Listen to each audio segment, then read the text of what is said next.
Hi, I'm Tarin Almanzar, and I'm part of the Admissions and Financial Aid team here at Columbia Graduate School of Journalism. And today I have the pleasure of having with me quite a few of our graduates from the MS and the MA program. And what we're going to do for the next 25 minutes or so is just go over their experience at the J School. What were they doing before? What was the sense of community once they got here? And what are they doing now? So with that said, I'll turn it over to our graduates to go ahead and introduce themselves and just tell us if you can tell us your name, what you were doing before the J School, and where you are now, and then we'll take it from there. Great, I can start. My name is Maya Miller. Before the journalism school, I was working at the PBS affiliate of Chicago, and before that I was at the Chicago Tribune, doing more general reporting and some immigration reporting, as well as some investigative work when we could steal the time away. And I entered the journalism school as an MA program in the science concentration. I had started off my career doing health and science reporting and then kind of gotten away from it. And in the daily grind of news, I found it really difficult to not really have the one-on-one guidance that I needed because of the constraints to just put out so much news and also not dive into the topics I really wanted to. So the graduate school seemed like a great opportunity to really have that time to do that, and the MA program was unbelievable. I learned so much from my professors and from my classmates as well. It's a really diverse set of people from all over the world with different journalistic experiences and backgrounds, and you're really able to learn their own experiences and the ethical issues they might have faced, and that network has continued. So now I'm working as a fellow with the Data Cross Borders Fellowship here at the journalism school, and it's a group of 4 of us, Andrew included, and we're using a lot of data and investigative techniques under the leadership of Giannina Signini, who's the data journalism professor here, and we've been doing a cross-borders investigation. So I recently got back from a reporting trip from Jamaica and Trinidad and Tobago, and we're now pitching out our stories. So that's been really exciting, and I've continued to learn as well from this fellowship. And I continue to stay in touch with all my classmates, even as we've gone back to our corners of the world. We constantly check in with each other. If we ever have issues in the newsroom that we don't know how to deal with, we have each other, and then the professors, we still communicate with them often, and they're always here to help us. So aside from the classes, it seems to me like there's this real sense of community that you're walking into that goes above and beyond the walls of here at the J School. Absolutely. Yeah. Thank you, Maya. Yeah, my name is Ashley Okuwosa, and I'm a 2018 MS grad. I came in to the journalism school from Nigeria. I was born and raised, and prior to J School, I was actually working as a freelancer in Nigeria. So I was doing everything, sort of covering everything from presidential candidates to internet shutdowns, whatever I thought was interesting, and I was doing that for about a year. And I kind of realized that I wanted a little more structure, and I kind of wanted a sense of community. I think working as a freelancer can be really independent and kind of very isolating, and you have questions about things, and you have questions about what you're doing, what you should be covering, and how you should be reporting. And I think I just wanted to tap into the community at the J School and kind of, tap into the community of students, community of professors and alums. And I think I really, that was kind of my greatest asset coming into the J School. So when I came in, I think I wasn't really surprised at how much I learned. I wanted that. I knew that I was going to get that. The group is really diverse. I did meet a bunch of students from other African countries, so there was that sort of sense of home that I got when I got here. So I made friends that I would never have met sort of working as a freelancer. I covered things that I would never covered working as a freelancer. I came into the school and wrote a lot about immigration, which made sense for me, sort of coming from Nigeria. Now I'm working as a fellow covering education, which is a beat that I had never covered before. Didn't really think that I would be able to, but I think being in the J School and kind of working with a diverse group of people kind of gives you perspective that you can bring to any beat. So I think that's been one of the most exciting things about being grad here.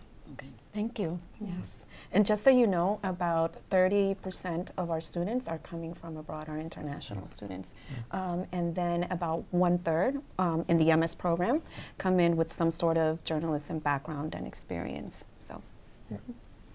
Hi, Tarin. Hi, Thor. My name's Thor Neureiter. I'm an alum of the MA Politics program, class of 2011. And my journey to Columbia began after about 11 years working in the documentary field. So I got into journalism through film.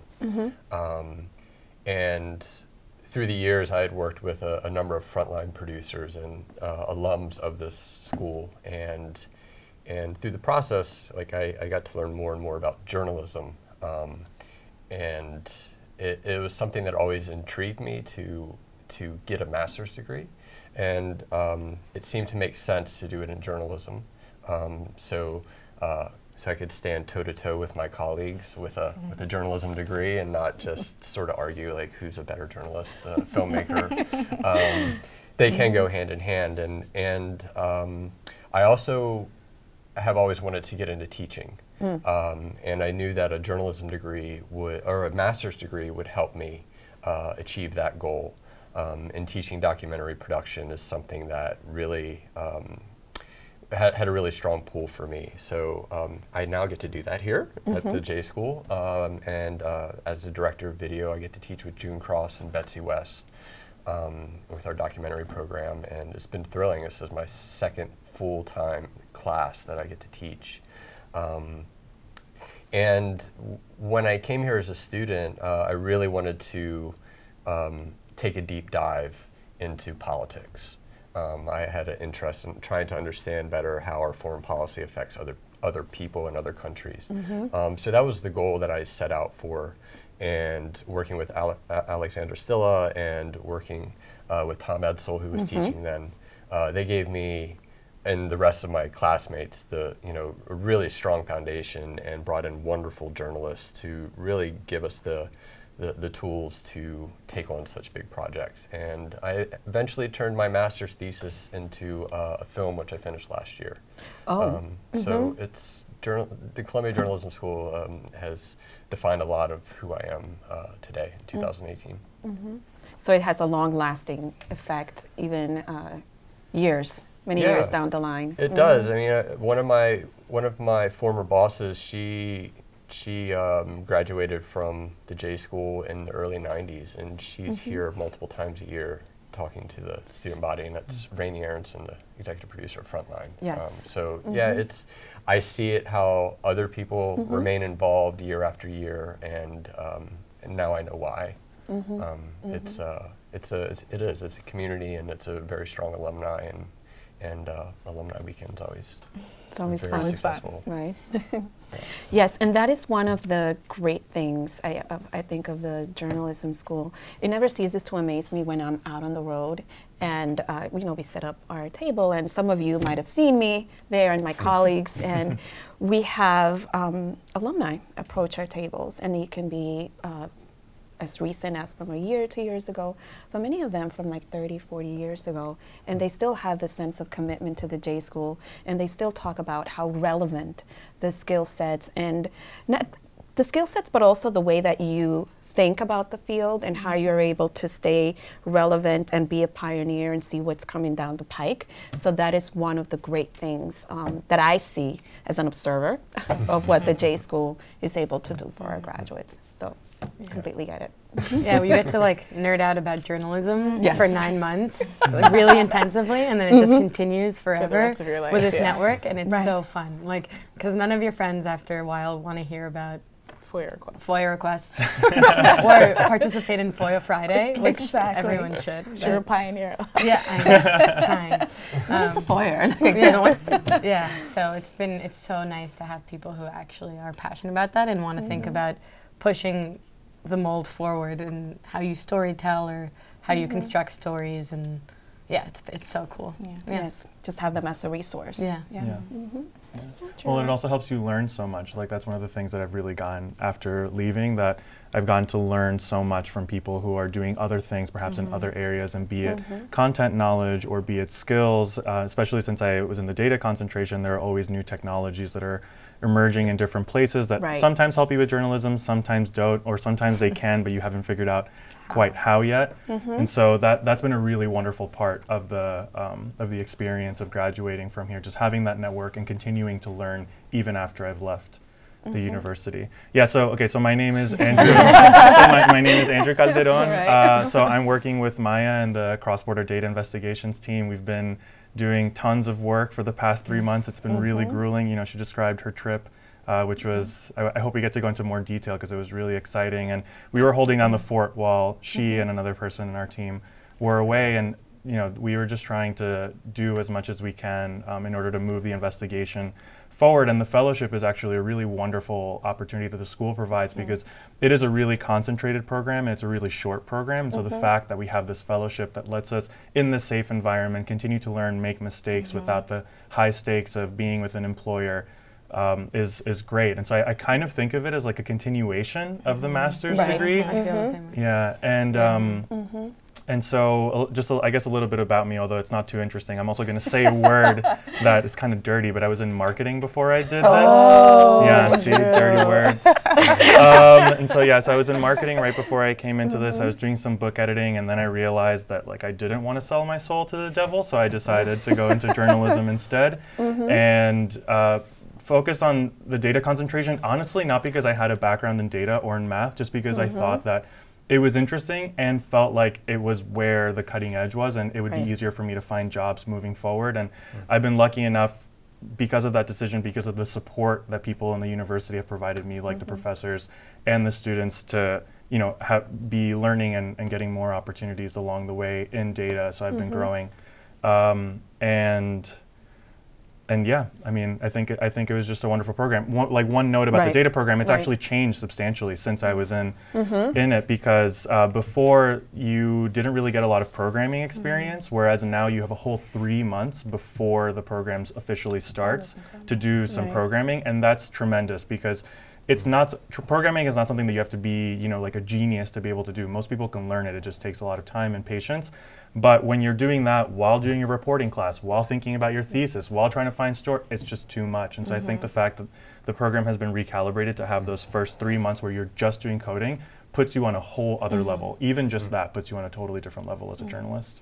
Yes, and that's one of the things I've actually was just having a conversation with an applicant this morning where she was saying, is the curriculum pretty much set?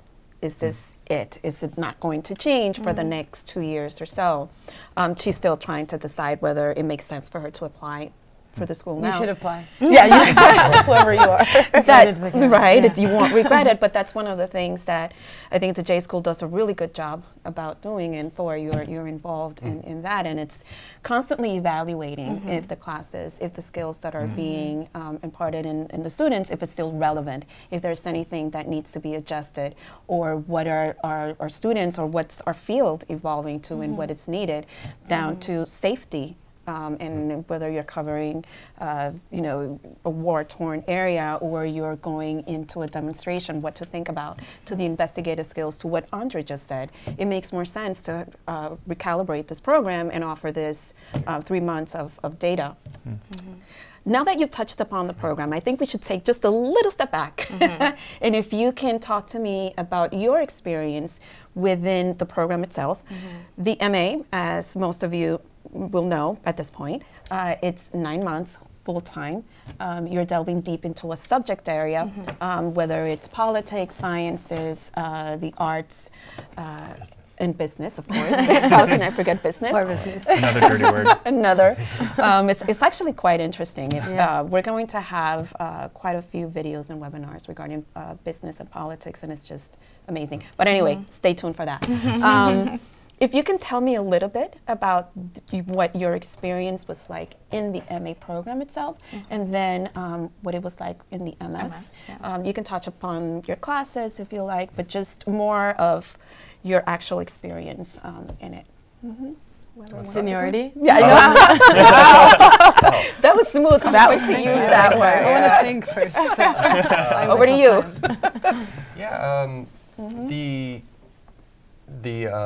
So my year, 9 months in the MA program, one of the things that really attracted me to the program when I read it on paper is that it gives you flexibility to kind of create your own curriculum by taking outside courses at other schools here at the university. That to me was, because I came in, like I said, I came in with 11 years of experience working in documentary. I didn't feel that I needed someone to teach me how to do journalism. I felt I had a pretty good handle on that. But I knew that I wanted to be better and to really know with a more focused approach of how to do better journalism. So knowing that I could take classes at SEPA so that I could gain greater knowledge about foreign policy and decision making. I could learn more about how our spy agencies work.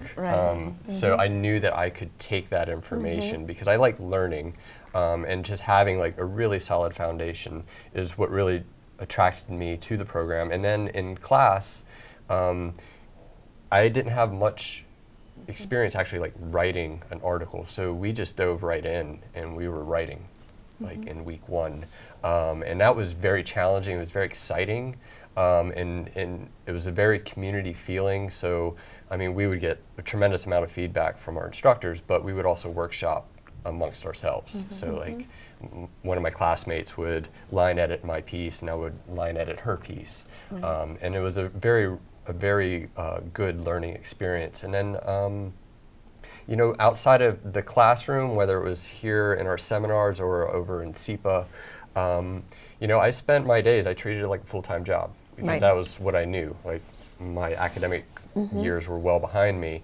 So I would get up every morning and head in from Brooklyn, and I would spend the entire day here.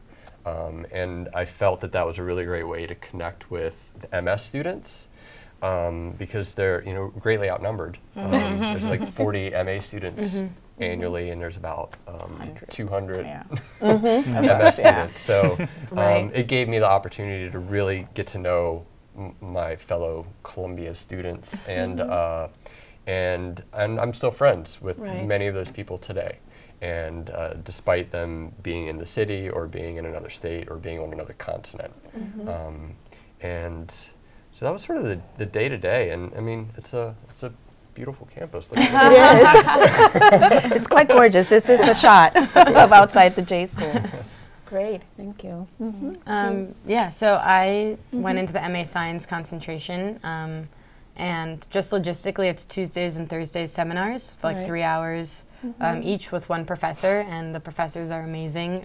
Marguerite Holloway and Jonathan Weiner are like just very brilliant, insightful people who are really generous with their time and expertise. So that's one of the biggest pluses. And then I was interested in climate science, so I took some, and I'm very bad at science. So I took some graduate level classes in the sociology of climate change and oceanography, and ended up learning a lot, just like changing my way of thinking in a more scientific approach, and also developing and cultivating a source list of scientists who I've since touched upon and reached out to a lot since I've graduated from the program in my work. So that was great too.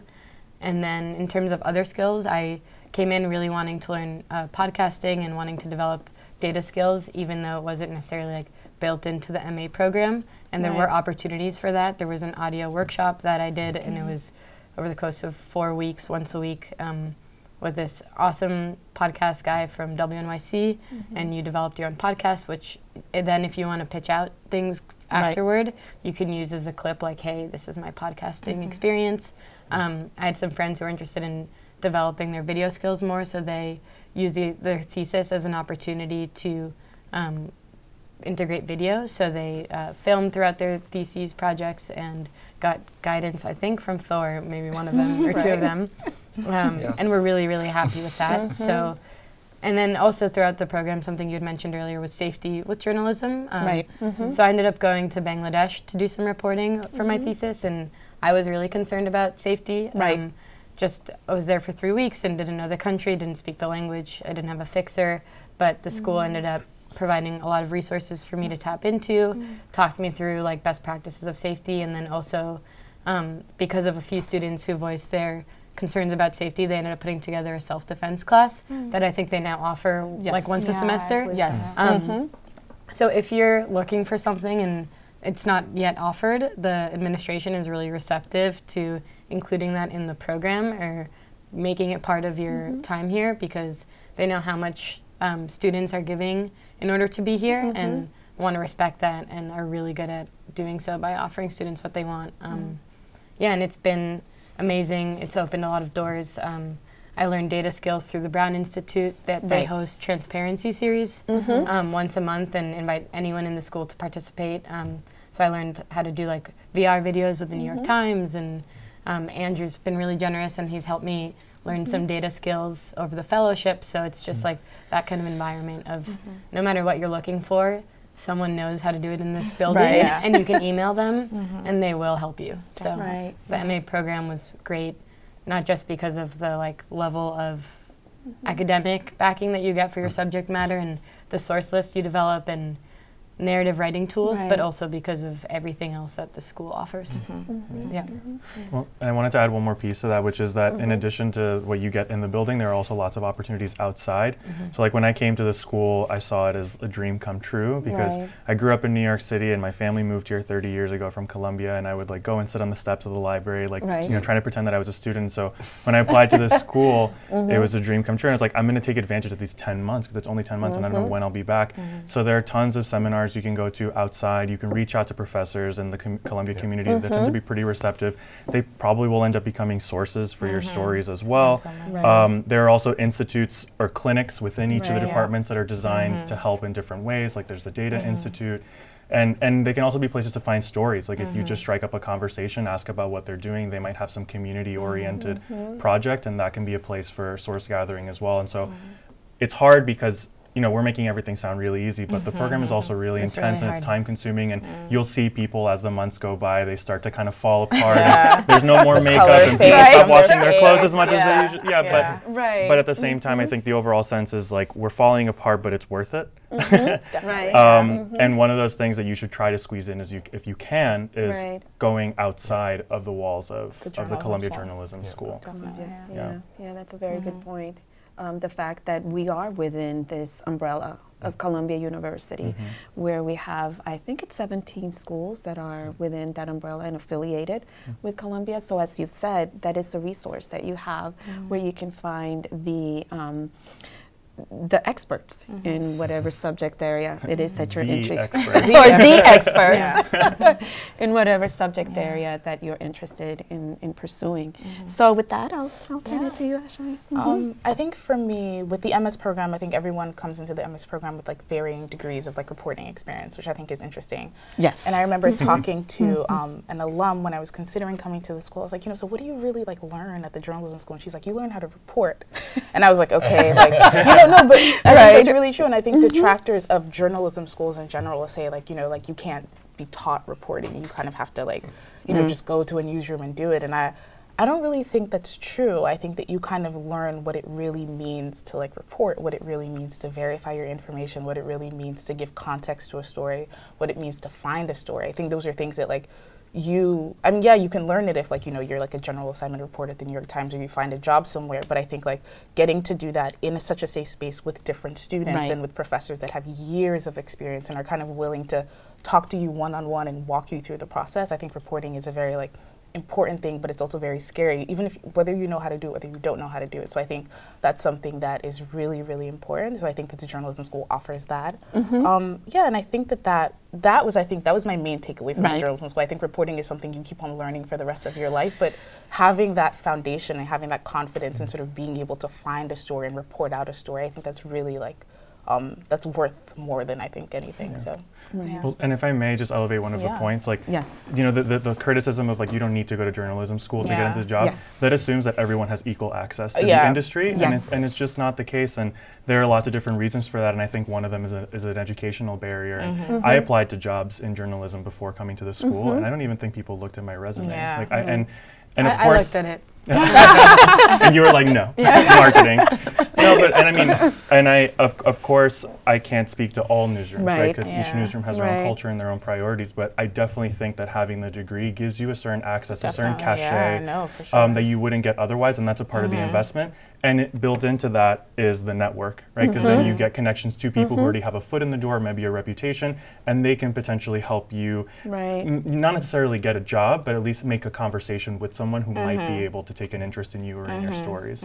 Absolutely. But also, like, to add on to one of your points is the old school mentality of you just need to go to a newsroom to do reporting. Well, newsrooms aren't robust anymore. And people don't have the time to like take a cub reporter under their wing and walk them through. So this place does do that. I noticed it when I was a student, how much attention was given, which you attested to. But now being on the other side, like I see it with all of my colleagues, and you know, you say the students fall apart, and but we everybody's working really hard and spreading themselves thin to do the best for the students and to have quality work coming out of here too at the same time. No, I mean, I think like you said, sort of your point about treating it like a job, I think that's really, really important, because I think a lot of times, a lot of the stories that we pitched in reporting class, some of them got published, like this is before the end of 10 months, and we had bylines, and I think, so it's not like, you're just in a classroom learning how to report, you're learning by doing every single day. So I think that, like you are a reporter at the journalism school, so that's really important, Right. And it's one of the things that I've learned to say during my information sessions, of saying from day one, as soon as you walk in through those doors, you are a reporter, and you're going to be held to the same standards and to the same type of output that one would expect. You've all touched upon looking at the J School and coming in here, and you say that you used to sit at the steps and say, I'm attending here. If let's take, we have a few minutes left, but I want to take just a few steps back and say, when you were thinking, I'm going to the J School, I'm going to apply to the J School, were there any, what I like to call personal barriers? Because sometimes we put barriers within our path, or that we think they are. Did any of you face any of that? What do I mean by barriers? One of the things that we constantly hear is, oh, it's the journalism school. It's been around for many, many years. I don't think I can apply. Why would they look at me? Or on the flip side, to say, well, I have all of this experience. I know how to do the reporting. Why would I attend? So can you touch upon that? Or did you face that? If you did not, that's fine. You can just say, I've always knew, and it was just a matter of time, and that's also fine, but it's just to get a little bit into the mindset. The only barrier that I can think of overcoming was, it was a number of years. I had a desire to go to grad school, and I was working as a freelancer, an independent filmmaker.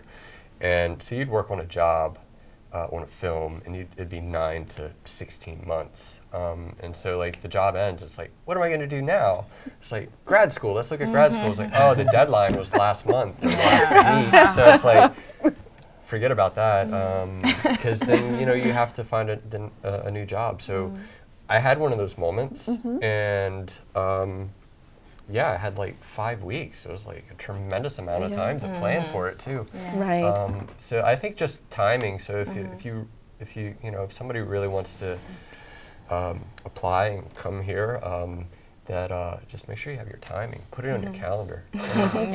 See, great tip. But you should put everything on your calendar. On your calendar. Yes, I agree. That's why I carry my cell phone everywhere. It's like da-da-da-da. So but I mean, on a serious note, yes. And then but that to me was the biggest obstacle. And then I think I just take an approach of, you can just put your best foot forward. You are who you are, and you know what you know, and hopefully you can present yourself in the best way possible, and then leave it up to the admissions committee. As long as you know that you did the best you can do. So I guess that's the approach I take. That's a really good one. I think for me, I think there were different. I think barriers can mean a bunch of different things. I think the point that you made about like the prestige of the journalism school and whether or not I have enough experience. I think also like finances are like a different thing. Like there are a bunch of different touch upon that. barriers, and I think I had a few of those. But I think that what I learned about the journalism school and I applied is that I think the school is sort of welcoming to people of like, you know, like I think journalists of different experiences, journalists who have people who have no journalism experience. I think people who come from like a variety of financial backgrounds. Like I'm a recipient of like a scholarship, so that's why I'm at the journalism school, and I had very like little 2 years of reporting experience. So I think that don't count yourself out before you apply. Kind of think about what you bring to the school. I think Columbia is always looking for people from everywhere. I think Columbia is always looking for people that have different experiences, life experiences, and I think just don't count yourself out. Don't sort of allow like the glamour and all of it to kind of like stop you from getting into the door. I think, And actually attending as well. Yeah, I think so. Yeah. And then, I was going to start off, I guess, one of the biggest barriers for a lot of students here is the financial investment that you have to make. Journalism is not known for being the most lucrative of industries, and it is taking on a lot of risk, and a lot of people take out loans. There are a lot of scholarships available, and Tarin is really good at guiding people through that process. But I think that that's something really important for every individual to think about is what do I want to get out of this, and is the financial investment worth it? Maybe not in a monetary way, but in like I think a lot of people do journalism because they're really passionate about it. And if you are, I think it is worth it. But that's not to say it isn't hard, or it's a very hard financially to make it work for a lot of people, and I think that's something that should be said. But there are ways to make it work in a lot of ways that people can do it, and I know people who've graduated in the past who've been my professors who are like paying off loans now, but they are really happy about it. Like only a few years out. They're only a few years out, but they're already professors at the school or teaching because they've landed really great jobs. So I think that's also something to keep in mind. But the reason I applied was because I didn't have that one-on-one mentorship at my newsroom, and I sent out the application. I was thinking about other jobs that I could get that mentorship, and I spoke to a lot of editors throughout Chicago and in New York as well, and it's really hard to find nowadays in journalism because as there are a lot of innovative things happening and the industry is growing in a cool way, but there aren't that many editors who have the time to like mentor you and give you the skills you want to necessarily get. So that's why I ended up coming here and not continuing to try to get what I got here in 9 months from like 4 or 5 years in the field. Yeah. And that is and I think you're absolutely right. It's one of the key barriers or one of the key worries that most people do have. It's the fact that this is an investment, and as with any investment, not only monetary but also time, effort. So it's not something to be approached lightly. But having said that, we do offer scholarship funding, as you have mentioned. And one of the things that you will get used to me saying throughout, it's live like a student, work on your budget. New York City is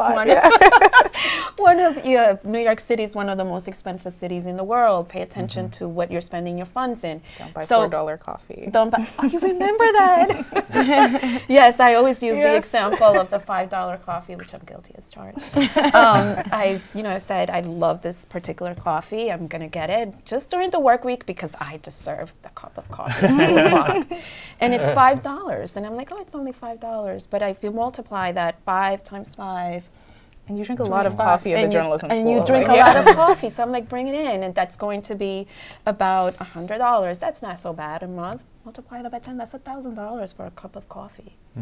Just one, and like she said, you probably will have multiple. The moral of the story is pay attention to what you're spending your funds in.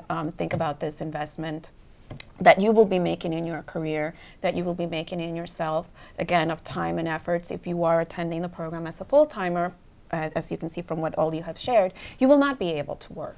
So that is something also to take into account and keep in mind as you are exploring and as you are thinking of enrolling, of applying, of what it'll mean to actually be here.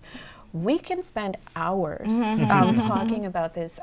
This has been absolutely amazing.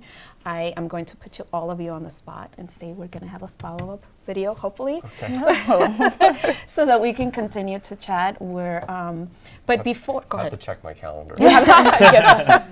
Exactly. But just to close, if each of you can tell me or share with those who are viewing this video, just in a few words, what has been, and I know we've all touched upon this, if you would say what was the one transformative aspect of your time here that has had an impact, whether it's on your personal or professional life, what would that be? We're ending on a positive note, so much. I have one, because I also wanted to underscore, because I think it dovetails off of what you were saying before, which is, like, when you're planning on applying, I think knowing beforehand what you want to get out of the program and being very clear about that. And of course, you can't predict the future, but just for yourself, because as things start getting really hard, you can sometimes wonder, why did I decide to come to do this? The middle of a master's thesis. Yeah, and honestly, that practice has carried over into other things. And so when we started working on the fellowship, one of the first things that Maya asked our group was, what do you want to get out of this?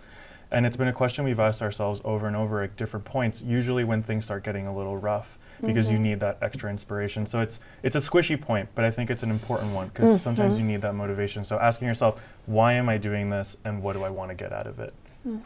Is something that I've learned. That you've learned? No, absolutely, absolutely. I can see that. Thank you for that, Andrew. Anyone else?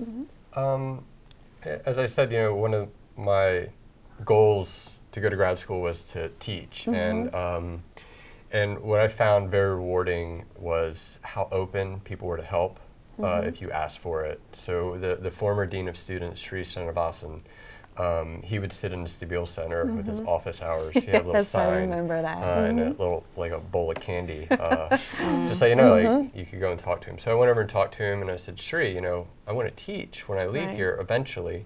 Do you have any advice? So he just told little stories. I have a stack of resumes this high of people who want to teach with no teaching experience.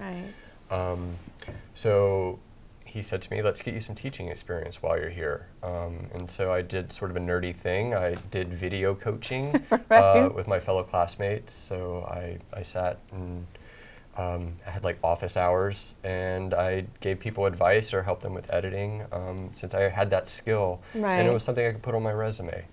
So it was, it let me know that people here really care, because that was early in the fall. We all have a little bit of anxiety, fitting in, and it just let me know that I was getting advice from the right people. It gave me that confidence anyways. And and it worked out. And I think so if I'm listening correctly, it's knowing what your goals are, staying focused on them, and also knowing that people are willing to help, but you have to ask, and you have to know what is that goal in order to ask the appropriate kind of help, the appropriate kind of guidance. Whether you're here at the J School, whether you're out in the field, those are really key things to know and keep in mind. Anything else that do you want to share?